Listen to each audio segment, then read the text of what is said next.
about my observations in my own practice. I am practicing as a trichologist already for 18 years, and my main job is not that much related to science, but more related to seeing patients. And what I saw, what I have observed in my practice is that there is a lot of fungal diseases. And first of all, I would like to thank organizers that invited me to speak and give me such possibility. I found really a lot of new acquaintances and friends here. So it's our picture from yesterday, and I think that we will have more of them. Concerning fungi, first I would like to give definition. They are divided in 5 kingdoms: Planta, Animalia, Protista, Monera, and fungi. And they are eukaryotic, it means they have nucleus, heterotrophic, unicellular or filamentous, unicellular like yeast and filamentous like mycelium, rigid cell wall, and they bear spores. They can reproduce sexually and asexually, and usually if environment is kind of very well for them, they reproduce asexually. But if there is some difficulties around, then they prefer sexual reproducing. And one of the important characteristics is also that they are insensitive to antibiotics. Concerning fungal pathogenicity, it's interesting fact that the ability of fungi to cause disease appears to be accidental phenomenon. It means they do not need us to survive. And there are only some dermatophytes that can't live without us. And there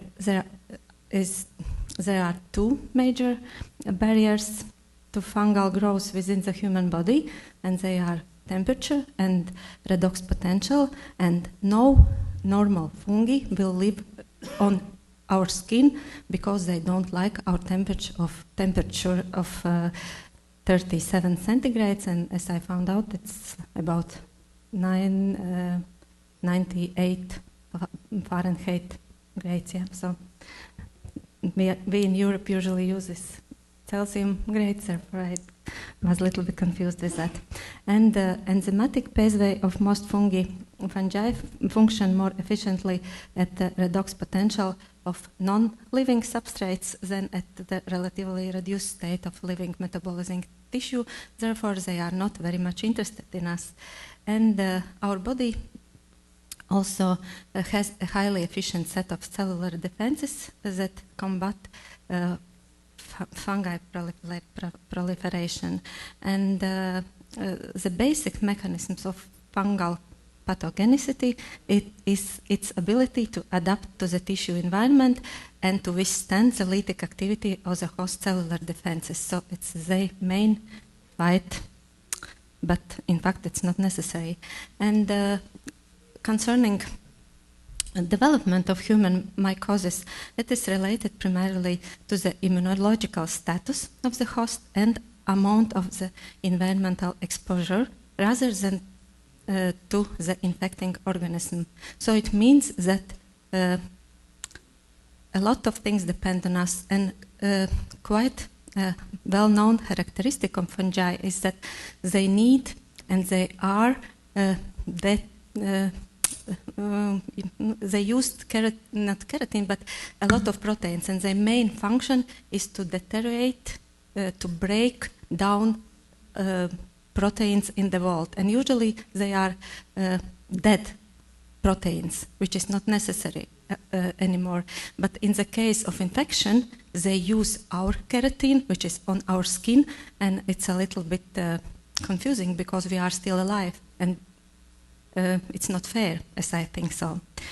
And concerning fungi, very few of all kingdom of fungi have this ability to live on us, but there is some. And those who are usually have unique enzymatic capacity, and exhibit thermal dimorphism. That means that they can live on different kind of temperatures, and they have an ability to block host cell-mediated immune defenses. And there is also a lot of opportunistic infections who, as their target, use only people who are immunologically compromised, so their immune system is not working properly. I will tell something today about superficial mycosis, because those are ones I see in my practice the most. And those are dermatomycosis, and they can be like dermatophytic, and they can be also yeast infections. Concerning their transmission, they are transmitted by either direct contact with infected host. So if you have any friend with infection, then theoretically you can get it, but in fact it's quite rarely, and you can get infection also by direct or indirect contact with infected, exfoliated skin, hair in combs, hair brushes, clothing, theater seats, furniture, and a lot of other stuff. And depending on the species, they can be viable in the environment up to 15 months, and especially if there is pre-existing injury, then this infection may happen much more easily, and there are also environmental conditions that can be helpful to infection, like excessive temperature and humidity too. And as I said, there are two main groups. One of them are dermatophytes, and dermatophytes are fungi that can cause infections on the skin and hair and nails due to their ability to utilize keratin. So as I said, they use us as product. They require our keratin for nutrition and must live in stratum corneum, hair or nails to survive, and there can be some inflammation caused, and I would say that this inflammation is very variable. There can be person with very high amount of inflammation, and there can be person with very low, which is very interesting. Main dermatophytes are epidermophyton, microsporum, and trichophyton, and only last two can infect hairs. Epidermophyton usually don't do that. And there is three main groups. As they are classified, they are anthropophilic, and those ones can live only on the skin of the human, but in the same time they can cause different kind of inflammation. Sometimes it's quite acute, and very often it's chronic and even not visible. And those dermatophytes are the most dangerous, because very often person is infected, but he or she doesn't know that, and can be as a source for other people who are more likely to express some kind of inflammation, and when others are infected, then they can suffer from problem of this inflammation. And other thing what I would like to stress is that very often those people who do not feel that they are infected and do not know it, and are not even tested for that infection, have subclinical, not visible inflammation.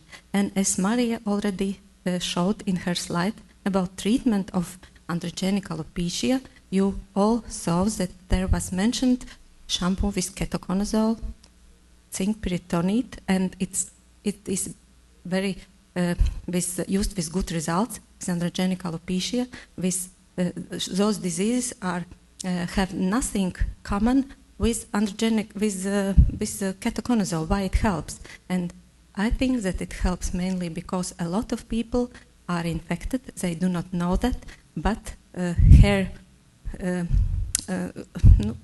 are damaged with those fungi and they feel that hair loss. Yeah, so, and when we treat them with ketoconazole shampoo, fungi goes from the skin, and as a result we can see improvement, so it can be the case. Concerning zoophilic and geophilic species, those we get from animals and from soil, and those usually are with very strong symptoms, and people comes to the doctors and look for treatment and are treated fast, and in the end they do not cause such problem in long term. In every textbook you can find which species are responsible are coming from geophilic or zoophilic or anthropophilic. And concerning dermatophytes, these infections are known usually as ringworm or tinea, and are named in association with the infected body part. And common one are tinea barbae, capitis, corporis, and etc. And I will tell more about tinea capitis, that it's my interest. So it is used to think that tinea capitis is common infection occurring predominantly in prepubertal children and adults who are immunocompromised. But as I said, I think that we are under-diagnosing them. And Microsporum and Trichophyton species usually are responsible for this disease, and they can contaminate hair in two ways, endotrix and exotrix. Endotrix is when hair is contaminated. Yeah, doesn't work. From inside the hair shaft, and exotrix when outside hair shaft. There is a variety of clinical presentations. As I said, it can be inflammatory and not that much inflammatory. Sometimes they are very subtle. And if there is a child in age with less than 3 years, the first diagnosis which must be excluded is tinea. And also very important, some symptom of acute tinea infection is lymphadenopathy. So can see some pictures from internet about microsporum. It's usually is got from little whole pets, and there is symptom of acute form. Of course, with each one which is gotten like zoophilic form, as I said, they are very symptomatic. So if person has such patch, he or she will go to find help. And there you can see picture from Medscape where you can see arthrochonidia and hyphae of Trichophyton rubrum. So it looks in this way in magnification of 250 times. Usually primary lesion is papulus in clinical forms. There can be black dot tinea. Alopecia is one of the usual symptom too, and lymphadenopathy, and even abscesses like we call it carrion, and carrion usually is reaction of hypersensitivity. Favus is another disease. Main it is a severe form of tinea capitis and caused by Trichophyton Schonenleini. And candidiasis, it's already is a yeast that can be found on the skin, but usually it is only in case of immunosuppression. Yeah, I'm sorry about my English, but so you can see acute, subacute, and chronic forms of this disease, and the most popular localizations are mucosa in moles, throats, and they can be found also in hair. But it's really, if I see patient with candidiasis on the hair, scalp, skin, and I send them to blood tests to understand why they got this infection. Next, and a big part of scalp infections are yeast malassezia purpur, and there is a lot of controversy concerning this yeast, because usually it is considered as commensal. It means if we have it, it's normally it's nothing bad. But in the same time, malassezia is responsible for some diseases where this influence on the diseases and causative role is already proved. And there is described about 40 malassezia species, and depending on person, depending on his or her organism peculiarities, the interaction between those malassezia yeasts and organism can be very different, and interaction entails constituents of the fungal ball, enzymes, metabolic products, and cellular components. And if we understand this complexity of their interactions, then we can explain clinical picture and decide our what we do with that. And there is some diseases which is related with malassezia, which is proven already. It's seborrheic dermatitis, atopic dermatitis. There is some ideas that psoriasis can be involved, and maybe some activation of the disease, not the diseases itself. You understand well that psoriasis cannot be result of this fungal infection, but if you have already genetic predisposition, this infection can aggravate this condition. And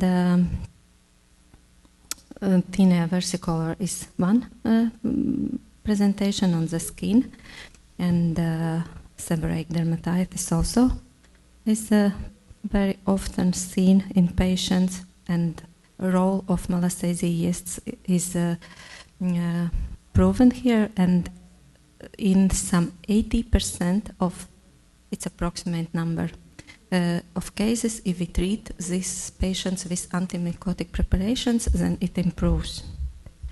And pityrosporum folliculitis also is related with malassezia yeast. Concerning treatment, it's like an art. You have to decide yourself how to treat, but concerning scalp, skin, and hairs, usually if you have a fungal infection, you must treat also with medicines taken in by mouth, so with systemic antifungal therapy. Those not hair-bearing areas can be treated very well with even shampoos and also with creams, but I haven't seen any good results with hair in situations without systemic therapy.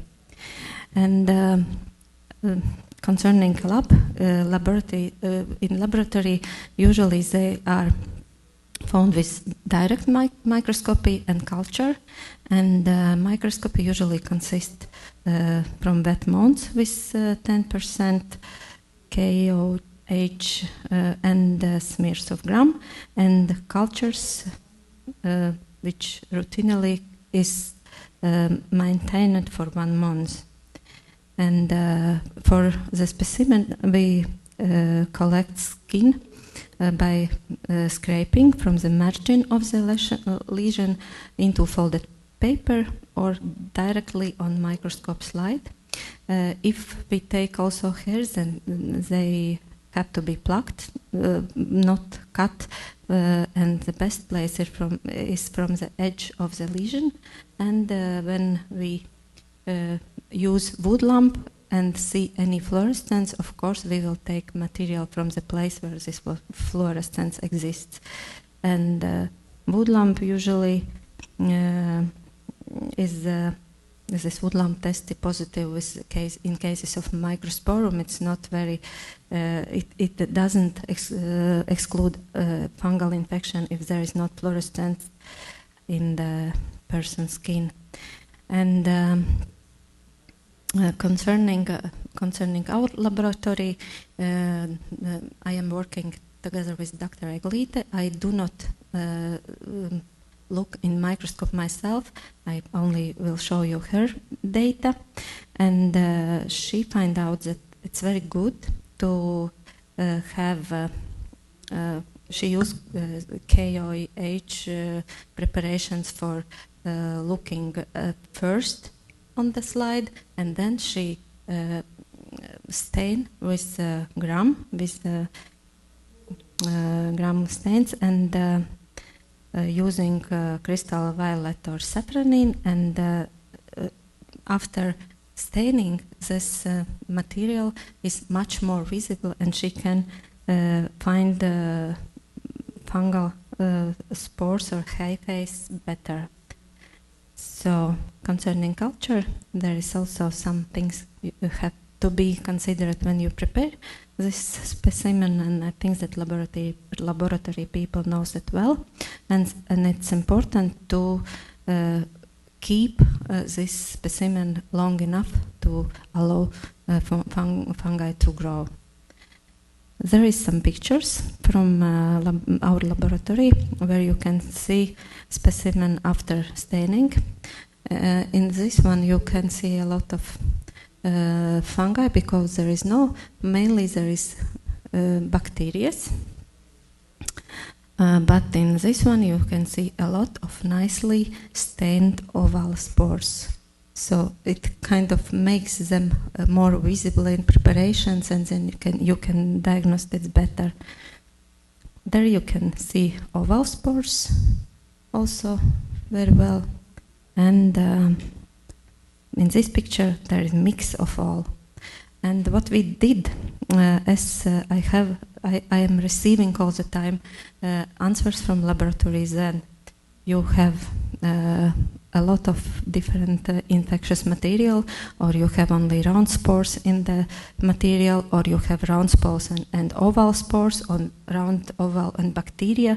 So, and there is a lot of different kind of answers. So we divided those into graphs to understand how it is. And usually what I do, if I have bacteria, I do not do much, because they are very good. You can wash it, and it's okay.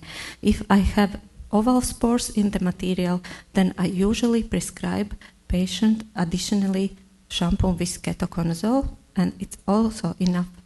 But if I have round and oval spores together, then I prescribe patients for 1 month terbinafine. Usually it depends on also how much those spores are, because Dr. Eglite usually says also that there is a lot, or there is only in some places, or there is amount of spores is not that big. Then I can decide, of course, for 14 days or longer course. And after, you can see in this tab, you can see that in fact, from those who are sent to laboratory, there is 33% of people who after answer came to me receive antifungal therapy. It is a lot. I think it's very many. So it's discutable how it is right, because as we know, as I know, that they can be commensals too. But there is another fact I will tell you later. After they receive a treatment, after 1 month, I usually make cultures, and there is in year 2013 we made altogether 308, and from those we find out that there was some 39 or more You can see 21 was trichophyton violaceum, there was trichophyton mentogrophytes, tonsurans, and other spores. And when I have this culture, then I prescribe again antimycotics for next 2 months. And every month we make repeated these cultures until the fungal infection is gone. So, what about facts about this very super treatment, a lot of fungal medicines? What I see that removal of fungal infection from infected scalp skin stops hair loss in 1 month.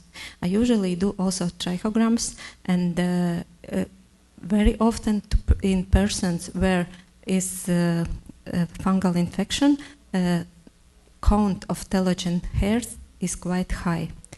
And when they come to me after 1 month, usually they said, "Doctor, I don't feel any hair loss anymore."